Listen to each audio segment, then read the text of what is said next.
Gurleen, transitioning over to you. So you're pharmacy and you've got this background in sciences. So biological sciences, you mentioned that you taught chemistry when you graduated, and then, now you've decided to pursue pharmacy at a really phenomenal school for pharmacy. I think Monash continues to be like number one in the world for pharmacy. So you're in the spot.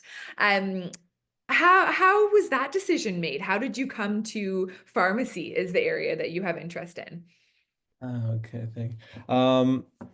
So for me, I think starting just my journey through my university education, coming out of high school, I started my biological sciences degree.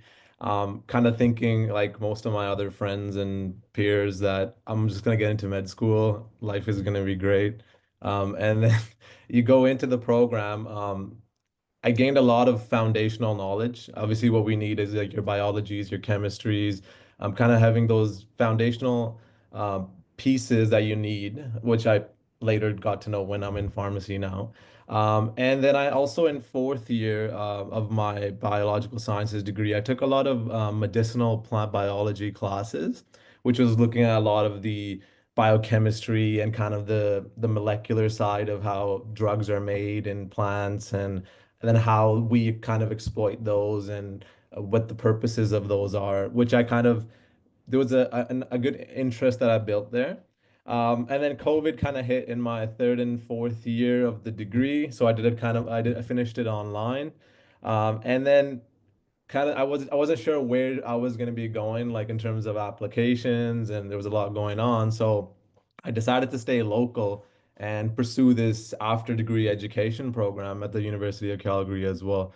Um, and doing that education program, I was quite passionate because at the same time I was quite involved in schools. I was involved in like coaching basketball, doing all this. So I had a lot of interest in that side as well. So trying out education, it was definitely a unique experience. I gained a lot out of it as well, such as like building communication skills, just being just that confidence of talking in front of someone is a really big, really big skill that now I apply in pharmacy. But doing that, trying it out, I tried it for a year, taught high school chemistry, which is a whole different experience by itself. So that was fun, but I always had that passion that I wanted to work in healthcare. And then looking at, I had some friends back home in Calgary that also had were pharmacists, and two of them actually had pursued a pharmacy degree in Australia and had moved back. So they're a little bit older than me, but they did it I think about a couple of years ago, and they're now working as registered pharmacists. So after speaking to them, they made the recommendation. They're like, "Why don't you try going to Australia?" And then that's when I started doing my research in Austrek, and then I was looking into the Monash program, which is it's the only university that offers this program. It's kind of an accelerated program. It's called the Graduate Entry Pharmacy. So it's only available for students that have done a biological sciences or like a biomed science-based degree. What ends up happening is for me, when I came in, I applied, I got in, and starting in this January, I went through about it's a 6 week program, rigorous program, where you basically learn 2 years of pharmacy school in 6 weeks. So it was like you're learning every week, you're learning about cardiovascular system, you're learning about all the drugs that people that must be given if someone has a heart attack or any sort of heart related condition. Then the next week you're learning about a completely pain or a completely different topic. So that was a really intense 6 weeks, and you needed to pass that program in order to gain entry into third year of pharmacy school. So gladly I passed that program, did quite well, and now in third year, about to finish my first semester.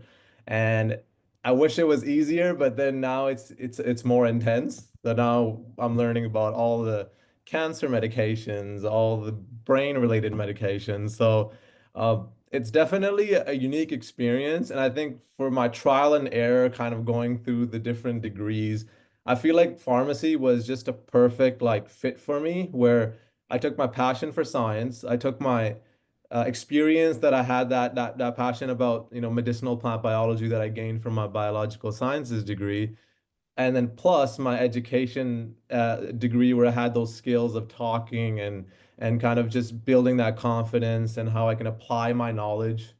And then now I'm in pharmacy where it's the kind of the best of both worlds, where you learn science, you learn about these different medications, what they do for us.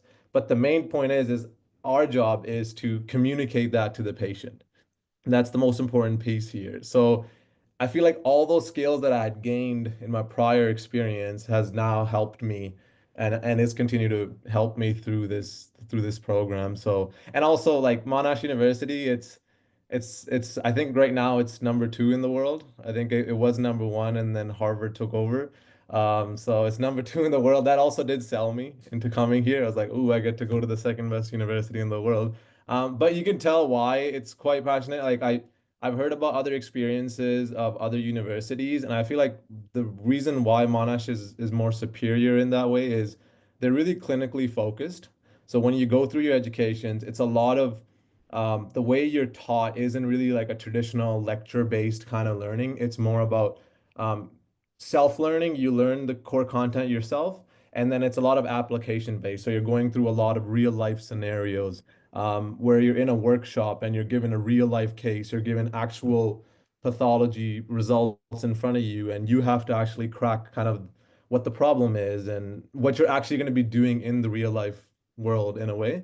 So it's definitely a unique learning experience. It takes time to adjust, but it's really valuable in the long run. So that's kind of been my experience so far, and I got one more year after this, and then I get to choose if I want to pursue. There's also a Master's of Pharmacy program. It's an add-on, a fifth year where you can, if I want to decide to work in Australia, you choose that program.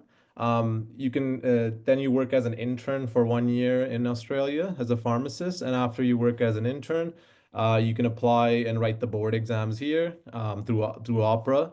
And once you get your license, you can work here. Or the other option I do have is I'm still kind of deciding right now is I can next finish next year, get my Bachelor's of Pharmacy honors program and degree, and then go back to Canada and do my licensing there. So again, I think we were talking about licensing times for pharmacy. It's quite similar. Every province in Canada, unfortunately, has different processes of pharmacy like licensing in Canada. So if someone's interested in going back, it's I think like a province like BC, I think it's a 14-month process, but Alberta, where I'm from, is a little bit longer. But some of the other provinces, I think in like the Newfoundland, I think was only an 11-month process. So it varies a lot. And if someone's interested, I can put a link down in the chat. It's to the Pharmacist Gateway Canada website. So that's what I looked at as coming into pharmacy school. It gives you a really good breakdown of exactly how much it's going to cost you to get your license in Canada, and it tells you exactly what the steps are and how long those steps will take. And so it's a great resource to use, especially if you from where you're from and if you decide to go back to Canada and what you need to do for that. So that's kind of been my journey. So let me know if you guys have any questions about pharmacy school here.